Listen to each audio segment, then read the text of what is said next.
Bonjour à vous, chers amis, chers participants de l'Église Vie aujourd'hui. Je suis content de vous parler en ce dimanche 3 janvier 2021. Enfin, l'année 2021 est là. En fait, on devrait toujours accueillir une nouvelle année avec joie parce que plus on avance dans le temps, plus on avance du temps où Dieu va régner sur la terre comme au ciel. Donc, plusieurs diront que l'année 2020 est une année à oublier. Je suis pas tout à fait d'accord avec cette version. Je dirais plutôt que oui, l'année 2020 a été une année très difficile, mais je ne suis pas prêt à dire que c'est une année à oublier. Et au contraire, parce que les épreuves, il ne faut pas l'oublier, pour les chrétiens, sont des opportunités. Pour ceux qui se confient en Christ, elles sont des occasions d'avancement spirituel. Et l'année 2020 a été une année chargée d'épreuves, chargée d'inconnus. Et nous vivons encore dans cette période pandémique qui nous est littéralement tombée dessus en 2020. Mais pour nous qui sommes chrétiens, pour nous qui nous confions en Christ, il ne faut pas oublier, il ne faut jamais oublier que chaque épreuve est une opportunité qui nous est donnée de voir la main de Dieu sur nos vies. Je pense entre autres à Lazare dans Jean au chapitre 11, je crois. Et Lazare est tombé malade.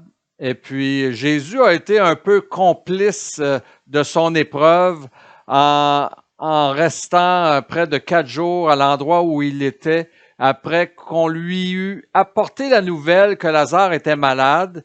Et naturellement, la nouvelle allait certainement avec la demande, peux-tu venir pour guérir ton disciple, ton fidèle ami? Mais Jésus a tardé et Jésus a laissé l'épreuve venir dans la vie de Lazare et de ses sœurs. Pourquoi?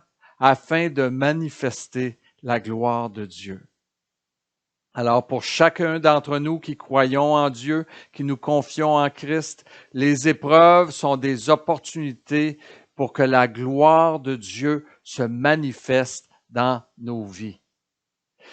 Or, la parole dit également que lui-même prend soin de nous. Donc, en 2020, on a eu l'occasion de voir que Dieu prend soin de nous. Moi-même, comme chacun d'entre vous, j'ai vécu des bouleversements dans ma vie familiale et professionnelle, dans mon ministère et dans l'Église. Mais tout au long de l'année, à chaque jour, j'ai pu voir la main de Dieu me secourir, répondre à mes prières et m'apporter de grandes consolations. Alors, j'en ressors gagnant et grandi, avec une foi plus ferme et une espérance plus grande. Une année qui serait à oublier serait une année où Dieu m'aurait abandonné. Mais ça n'arrivera jamais. Pourquoi? Parce que Christ a été abandonné, lui, du Père pendant 3 heures lorsqu'il a porté mes péchés, afin que moi, je ne sois jamais abandonné, ne serait-ce qu'une seule seconde par Dieu. Le problème n'est pas Dieu. Le problème, c'est ma confiance en Dieu. Est-ce que je crois cela, même au sein de l'épreuve? Je prie Dieu pour vous tous afin que l'année 2021 soit une année axée sur la croissance dans la connaissance. La connaissance de Dieu, la connaissance de l'amour de Dieu pour vous, la connaissance du plan de Dieu. parmi les hommes, sur cette terre, sur cette planète. La connaissance de l'Évangile, de la bonne nouvelle.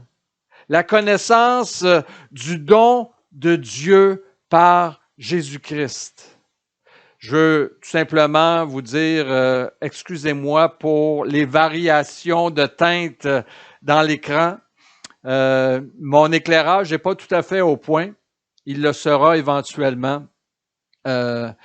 Mais voilà, je n'arrêterai pas l'enregistrement pour autant. Donc, s'il y a des variations de couleurs dans l'image, c'est hors de mon contrôle. Donc, croître dans la connaissance du don de Dieu par Jésus-Christ. Dieu nous a fait un grand don, vous savez. Il nous a ressuscités ensemble et il nous a fait asseoir ensemble dans les lieux célestes en Jésus-Christ, afin de montrer dans les siècles à venir l'infinie richesse de sa grâce par sa bonté envers nous en Jésus-Christ. C'est ce que la parole de Dieu nous dit. Quel grand don! Sommes-nous en mesure de saisir, de comprendre, de connaître la grandeur de ce don? Croître également dans la connaissance de qui je suis pour Dieu. Croître dans la connaissance du rôle que Dieu m'a assigné sur cette terre, qu'il m'a assigné dans son plan, qu'il m'assigne dans son Église, parmi ses enfants, parmi son peuple. Donc, c'est une prière qui m'apparaît extrêmement importante parce que l'accomplissement de cette prière, que vous puissiez croître dans la connaissance en 2021, va vous bénir grandement, non seulement ici-bas, mais également pour l'éternité. Comme pasteur, j'ai 2 conseils à vous donner. Aujourd'hui, pour le début de l'année 2021. Je fais attention aux résolutions parce que les résolutions, c'est souvent des plans pour abandonner. Alors, je n'en fais pas une résolution pour vous, mais je veux vous donner, comme pasteur et enseignant ou docteur, j'ai 2 conseils à vous donner. Et si vous suivez ces 2 conseils, vous ferez à coup sûr des progrès dans la foi en 2021. Le premier conseil est assez simple. Considérez la foi en Jésus-Christ comme votre bien le plus précieux. Considérez votre foi en Jésus-Christ, je le répète, comme votre bien le plus précieux. Et je veux vous lire le passage des Écritures suivantes qui va vous aider à comprendre et qui fait foi de ce que je vous dis. Il vient de 1 Pierre, chapitre 1, versets 5 à 9. C'est possible, grâce à la technologie maintenant, de mettre le message sur pause, de prendre votre Bible et de le lire avec moi. Je vais lire dans la version second, second 1910. Donc, c'est Pierre qui dit « À vous, qui par la puissance de Dieu êtes gardés par la foi pour le salut, prêt à être révélé dans les derniers temps. »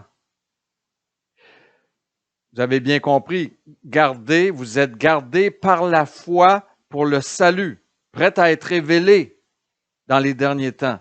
C'est là ce qui fait votre joie. Quoique maintenant, puisqu'il le faut, vous soyez attristés pour un peu de temps par diverses épreuves, afin que l'épreuve de votre foi, plus précieuse que l'or périssable, qui cependant est éprouvé par le feu, ait pour résultat la louange, la gloire et l'honneur. Wow! Lorsque Jésus-Christ apparaîtra. Lui que vous aimez sans l'avoir vu, en qui vous croyez sans le voir encore, vous réjouissant d'une joie ineffable et glorieuse, parce que vous obtiendrez le salut de vos âmes pour le prix de votre foi. Donc, chers amis, chers frères et sœurs dans la foi, votre bien le plus précieux, c'est votre foi. Donc, il faut, en réalisant cela, bien en prendre soin, veiller pour garder cette foi, même croire également que les épreuves de cette vie ne font que rendre votre foi plus solide, plus brillante, plus agréable à Dieu. Maintenant, comme deuxième conseil, occupez-vous de votre être spirituel. Vous êtes une nouvelle créature en Jésus-Christ. Il y en a qui ne le réalisent pas pleinement. Ils voient leur personne, leur être, comme une seule personne, celle qu'ils voient dans le miroir à tous les jours. Mais il y en a une qui est invisible actuellement et qui a commencé à prendre forme le jour où vous avez cru en Jésus-Christ, où vous avez donné votre vie à Jésus-Christ. Et on parle de la nouvelle naissance et on parle d'une nouvelle créature que Dieu a créée. Ce n'est pas la main de l'homme qui a fait cela, c'est la main de Dieu par l'Esprit de Dieu. Donc, occupez-vous de votre être spirituel. Ceux qui sont tombés et qui ont abandonné la foi ont failli dans ce domaine. Et je veux vous donner 3 recommandations sur ce deuxième conseil pour que vous vous occupez bien de votre être spirituel. 1. La première recommandation, et elle va vous paraître paradoxale en ce moment, n'abandonnez pas votre assemblée. Vous faites partie d'une communion fraternelle. Vous faites partie d'un groupe d'appelés, d'élus, de saints qui forment la maison de Dieu. Vous êtes dans une église locale et c'est la volonté de Dieu qu'il en soit ainsi. Malgré le fait qu'on ne peut se réunir, il faut rester attaché à votre église. Il faut rester attaché à votre assemblée. L'assemblée est le lieu de la communion fraternelle. Il est le lieu de la communication de la parole de Dieu. Il est le lieu de l'adoration. Il est le lieu de la participation, de l'édification et de la croissance spirituelle. Bientôt, on va se réunir. Ça va revenir. On va reprendre nos réunions. Et j'espère qu'en ce jour, chacun d'entre vous allez vous lever comme un seul homme pour dire « présent ». Moi, je ne suis pas de ceux qui abandonnent mon assemblée, et cela d'autant plus qu'on voit venir le jour du retour de Christ. Deuxième recommandation dans ce deuxième conseil, eh bien, priez, priez, priez. Et on ne saurait trop insister sur la prière. Prier, c'est pas un moment si, austère, si difficile, si désagréable que cela. Prier, c'est parler à Dieu. Et on peut parler à Dieu en tout temps, en faisant la vaisselle, en conduisant l'auto, en mangeant. À tout moment, on peut prier. Et la parole de Dieu nous invite à prier également. Philippiens 4.6, ne vous inquiétez de rien, mais en toute chose, faites connaître vos besoins à Dieu par des prières et des supplications et avec action de grâce. Éphésiens 6.18, faites en tout temps par l'Esprit toutes sortes de prières et de supplications. Veillez à cela avec une entière persévérance et priez pour tous les saints. Priez donc les uns pour les autres. La prière est importante. Jésus nous a enseigné qu'il ne faut pas se relâcher dans la prière. Et troisième recommandation dans ce deuxième conseil, lisez la parole de Dieu. Et là, encore une fois, bien, c'est une recommandation un peu difficile pour plusieurs parce que j'entends souvent, moi, j'aime pas lire, c'est difficile pour moi de lire. Alors, il y a toutes sortes de façons de pouvoir écouter la parole de Dieu, de pouvoir connaître la parole de Dieu, de pouvoir apprendre la parole de Dieu. Je comprends que l'étude, c'est une fatigue pour le corps, comme le dit la parole. Et puis, humainement, naturellement, nous ne sommes pas tournés vers la lecture de la parole de Dieu. Moi-même, ce matin, lorsque je me suis assis pour déjeuner, je me suis dit, bon, ben, faudrait que je lise au moins un chapitre ce matin de la parole de Dieu dans ma lecture continue. Puis ma première réaction, c'était Et finalement, j'ai fait un homme de moi-même, je me suis fait violence, j'ai pris la Bible, je l'ai ouvert et je me suis mis à lire et j'ai lu un chapitre qui m'a béni. Finalement, quand j'ai fermé la Bible, je me suis dit à moi-même, Marc, tu as bien fait de t'approcher de Dieu et de lire sa parole, parce qu'encore une fois, l'Esprit m'a montré des choses, l'Esprit m'a exhorté à des choses, l'Esprit m'a convaincu de choses spirituelles et cela m'a fortifié. J'aimerais bien, moi, à tous les matins, avoir un serviteur qui prépare mon bol de céréales, qui sort le lait, qui coupe mes fruits. Mais si, malheureusement, je n'ai pas ce serviteur-là à la maison, et donc je dois moi-même préparer mes choses pour pouvoir m'alimenter corporellement. Il en est ainsi sur le plan spirituel. Nous ne devons pas être paresseux. Et donc, je vous le dis, il y a toutes sortes de façons d'écouter la parole de Dieu. Par exemple, moi en auto, souvent, puis même parfois à la maison, je mets la Bible audio, qui est ici la version second 21. Et puis ça me bénit énormément d'écouter la parole de Dieu, de remplir mon esprit de la parole de Dieu. Et puis, je sais que la bonne semence, calendrier 2020, a fait un très bon effet au point que en 2021, on en redemande. Alors, j'en ai distribué plusieurs le 31 décembre lorsque j'ai fait la tournée de chacun d'entre vous. Et puis, je suis heureux de savoir également que en lisant la bonne semence, il y a un verset biblique à tous les jours, et puis que certaines personnes ont commencé vraiment à s'attacher davantage à la Bible en utilisant la bonne semence. Et puis, je fais l'invitation à ceux qui écoutent ce message, si vous êtes intéressés à recevoir la bonne semence, vous pouvez m'écrire, m'envoyer un courriel à moi ou à Michel Pellerin à l'adresse courriel que vous voyez présentement.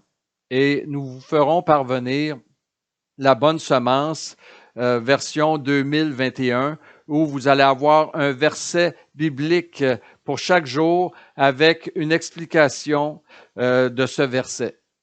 Voilà pour ce qui est de la lecture de la parole. 3 choses, si je résume dans ce deuxième conseil. Occupez-vous de votre aide spirituelle, n'abandonnez pas votre assemblée, priez et lisez la parole de Dieu. Entretenir notre aide spirituelle demande de la discipline, mais au renouvellement de toutes choses. Vous allez venir me voir et me dire, Marc, là-dessus, tu avais raison sur toute la ligne. Alors, laissez-vous convaincre par mes propos et puis mettez-vous à l'œuvre en 2021. Suivez ce conseil, entretenez votre être spirituel. Et d'ailleurs, l'apôtre Paul dit dans 1 Corinthiens au chapitre 9, verset 25, il dit que tous ceux qui combattent s'imposent toute espèce d'abstinence et ils le font pour obtenir une couronne corruptible. Mais nous, faisons-le pour une couronne incorruptible. Alors, nous allons être couronnés pour avoir eu la foi en Jésus-Christ avant qu'il soit manifesté au monde tel qu'il est. Pour avoir combattu le bon combat de la foi en lui, pour avoir servi le Seigneur malgré un monde hostile à son règne, pour avoir fait valoir les dons qu'il nous a donnés pour l'édification de sa sainte Église. Paul nous dit ici, dans ce passage des Écritures, en raison de cette couronne céleste. Soyons vaillants. Les efforts et les abstinences sont bien peu de choses en comparaison du prix de la vocation céleste qui nous sera décerné en Jésus-Christ. Chers amis, chers participants d'Église Vie aujourd'hui, je vous souhaite une bonne année 2021.